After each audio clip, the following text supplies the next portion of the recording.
Hello, here with another video, and as you've probably seen from the title of this video, we're going to be talking about Paul McCartney's Setlist.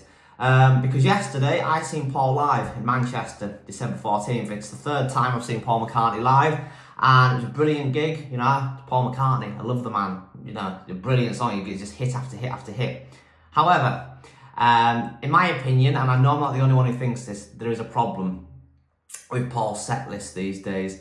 And I want to talk a little bit about that in this video. So, I'm a hardcore Paul McCartney fan, and I imagine if you're watching this, you too are probably a hardcore Paul McCartney fan. I imagine if you're watching this, you've probably seen him, and you're probably into all this solo stuff as well as the Beatles stuff. And I feel that these days, Paul's setlist, it's not really got anything to excite the likes of me and you. Now, he does 36 songs, and as much as I would love him to not do a single Beatles song and just do like deeper cut wing songs and solo songs, an entire gig of that, I'm realistic as well, he's not going to do that. And I fully appreciate as well that there are people who are attending a Paul McCartney gig each time. It'll be the first time, and of course they want to see the likes of Hey Jude and Let It Be and all of that stuff, and I'm not saying drop songs like that. However, Paul does 36 songs, like I say, and there is nothing in his... So he did 36 songs yesterday. It tends to vary between 35 and 40. And there's just nothing really for us hardcore fans anymore. It's like they're all like really well-known songs for the most part. Yeah, it's like, in my opinion, a good thing... I'm not saying drop Hey Jude and Let It Be, all that. Leave all that stuff in. But there are certain songs, in my opinion, he could drop from the set. The casual fans who are not as familiar with them as what we are aren't gonna bother if some of these songs are dropped and replaced with some deeper cuts from his solo career. I say deeper cuts, some of these songs that I would have aren't even deeper cuts. So, you know, I'm looking at his set list now and I'm thinking, right, songs like, in my opinion here, Come On To Me, My Valentine, which I noticed yesterday, My Valentine, the place, because I was sat quite far back, it emptied as he was playing My Valentine with people going to the toilet in the bar. Maybe I'm Amazed, I'll come on to that. In Spite of All the Danger, what else could we drop? Being for the Benefit of Mr. Kite, I think should go. So, you know, that's not a lot. I would have said Birthday, but it doesn't seem to be in his set at the minute. But that's not really all that much to drop in terms, and like I say, if he drops Come On To Me, My Valentine, Maybe I'm Amazed, what did I the one I said? Can't remember, Being for the Benefit of Mr. Kite, arguably Dance Tonight, although I think Dance Tonight's alright.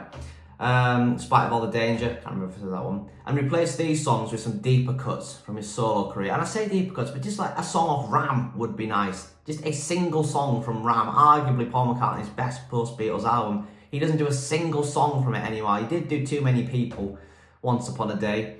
And I know he does Ram On in his set lists, and he's occasionally put it in his main set, but very, very rarely. Put Ram On in the set, why not? But no, like something off Ram, probably going to be Uncle Albert or Backseat of My Car. Neither of them songs have ever been played live. They're two McCartney classics. Other songs like Arrow Through Me from Back to the Egg, or No More Lonely Nights from Broad Street. You know, all these are great songs that he never does live.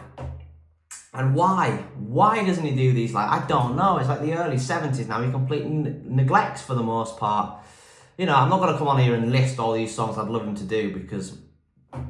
goodness me, I'll end up with too many, but feel free to comment on that you would like to see him do deeper cuts. But yeah, it's just, it's like I say, like these songs that I'm naming, like obviously the casual fans aren't going to know some of his solo stuff, but you and me were casual fans once, and there's no reason why, you know, we obviously got into these songs, there's no reason why other casual fans there won't get into them as well. They might hear these songs and think, that sounds really good, I'm going to check that out. And I'm sure you've all been, if you've been to Paul, you'll have seen beforehand, he has a DJ set. The DJ set is somewhat more interesting than his main set because he's got songs in it like, I can remember With a Little Luck playing. A song like Early Days, I remember hearing that played. What else did we hear? Flaming Pie, I heard that played in his little DJ set at the start.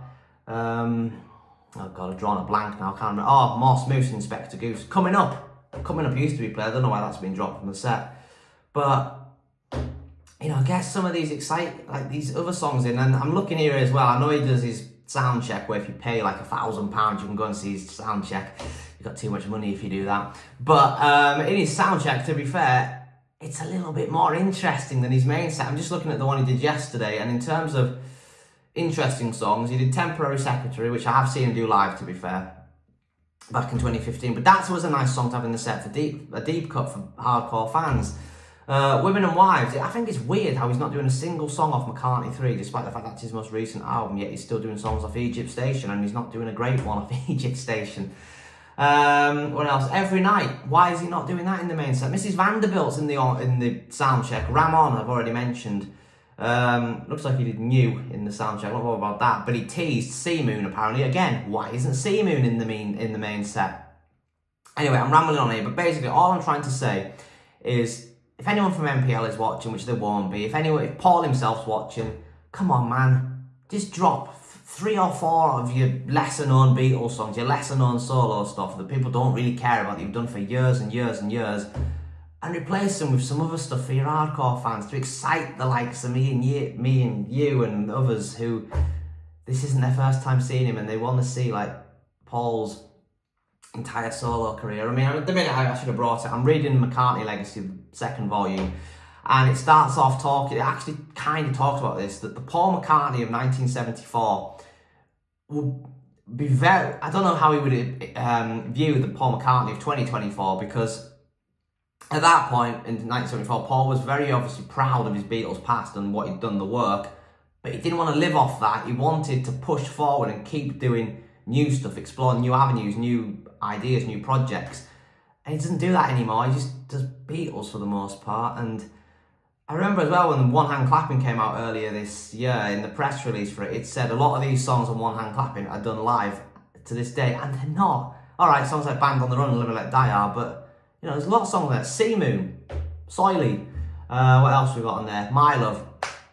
Comes on to some Maybe I'm Amazed, actually. Yes, that's the one song in his set I think he should drop because he can't sing it. He butchers it every time, and I hate to say that. And I know it's the song he wants to be remembered for. I know he does it for Linda, but drop it and put My Love in its place, because I think he could sing My Love okay still. Because Maybe I'm Amazed, he struggles with it.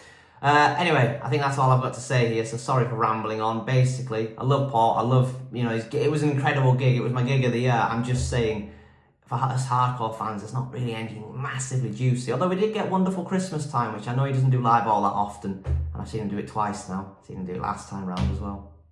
Anyway, thank you very much for watching, and I will see you on a future video. Ta-ra!